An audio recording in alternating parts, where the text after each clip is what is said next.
Подготовките за избор на нов папа се во тек, а исходот е понеизвесен од кога било досега, со оглед на тоа што многу од кардиналите ќе учествуваат на конклавата за прв пат. Конклавата што ќе го избере новиот папа вклучува 135 кардинали кои ќе се соберат во Систинската капела следната недела за да го изберат наследникот на папата Франциск, пренесува Гардијан.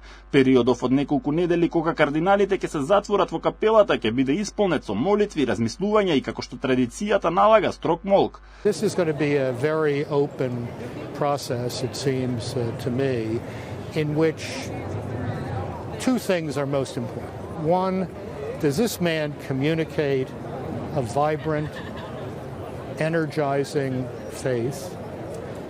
And secondly, can he govern? Пред официјалниот почеток на конклавата во ходниците, трпезариите и градините на Ватикан се водат дискусии и лобирање, пишува Гардијан.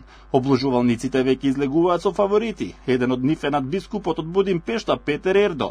Ватикански извори велат дека повеќе од 20 кардинали се идентификувани како можни кандидати за папа. Бројот на оние кои се квалификуваат како главни кандидати кои поминуваат низ повеќе круга на гласање е мал. Хорхе Марио Берголио, вистинското име на папата Франциск, не се сметаше за еден од кандидатите во 2013 година, но сепак беше избран за поглавар на Римокатоличката црква на крајот од гласањето.